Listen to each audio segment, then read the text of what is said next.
All right, guys, it is Monday, February 23rd. I think it's the 23rd, 2026, and I just left my doctor's appointment.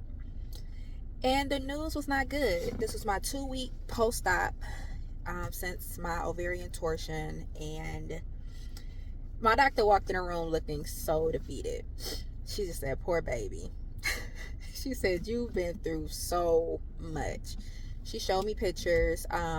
She's gonna actually mail me the pictures. My left ovary, I can see where it twisted. It was black, dark purple, black, whatever. It was dead. So she showed me that, and then she was able to actually see my full uterus. The ultrasounds don't do me justice. On the ultrasound, it'll show one thing, but it'll be worse than what it is. That goes back to my first open myomectomy. Every image I got, MRIs, ultrasounds, whatever, it'll show, oh, you have 7 fibroids. But my doctor took off 27. What the heck? So this situation is no different. She was saying that it was only showing that my cyst was 2 centimeters, because I asked her, how does an ovarian torsion happen? It was showing that I only had a cyst on that ovary for 2 centimeters. She said it had to have been bigger. It had to have been bigger in order for it to twist the way that it did. Okay. She was able to get a better look at my uterus. So she got a look at my uterus back in January, but only the inside of my uterus, the lining of my uterus. I wasn't cut open or anything like that. So just the lining of my uterus, the fibroids are gone or whatever, cool. But with this surgery, she was able to see like the outer part of the uterus, and it looked bad. It looks really bad. I have just a fibroid right here, a fibroid over here, fibroid over there. It's swollen, pretty much. And I'm just speechless. Well, I guess I can't say I'm speechless because I'm up here talking, but I'm over it. I'm just over it. Pretty much, she was saying, she was like, I don't like you're only 33. I don't want to say that your time is, to have kids is limited. I'm like, yeah, I know. I feel like I'm on a clock. She said, yeah.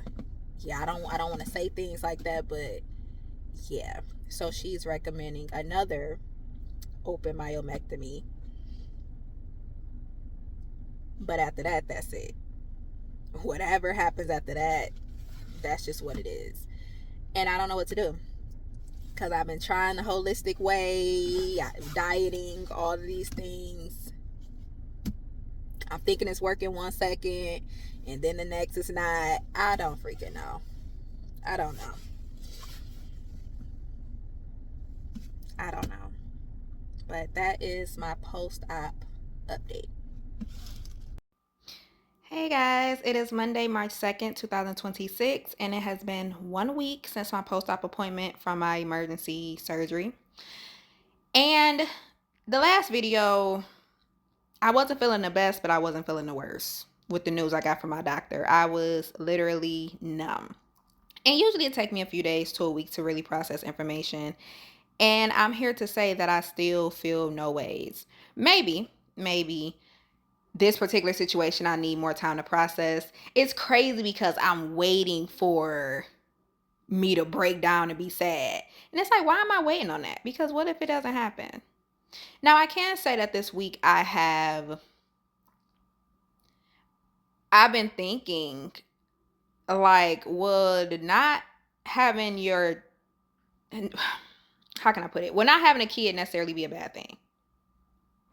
The last 6 or so years, I have been living my life and structuring my life around me eventually having kids.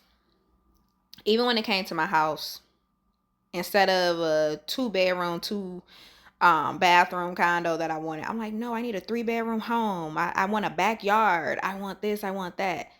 I don't care about that stuff. But I knew if I had a kid within the time frame, that would be something that I would want for my child. And now I just don't care. I don't care. Now, my sister recommends me freezing my eggs, and I think that is a great idea, because with me only having one ovary now, it's kind of all I'm gonna get. So if I freeze some of my eggs, yeah, I can keep some to the side.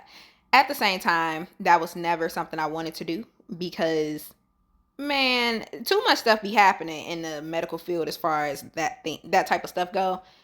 People be giving the wrong eggs and so on and so forth. So it was, it's a bit of a fear of mine. Not to mention, I wanted to have a kid by enjoying having a kid. Have sex with somebody. We know science. I know it's my kid. It's your kid. Here we go. Type of thing. But yeah, that might not be my reality. And that's perfectly fine. And I also want to add that when I first started talking about my reproductive issues, I didn't see many videos on YouTube and stuff about it. The few videos I did see, some people's stories panned out exactly how the person wanted it to, and other people, not so much. Maybe they had to get about 2 or 3 surgeries for their fibroid removal and things like that. I say all that to say, my story may not end how I originally wanted it to end with my reproductive journey, and coming to terms with the fact of that's okay. And such is life. I am changing the perspective on how I look at it. And that's it. So, until next time, guys. Bye.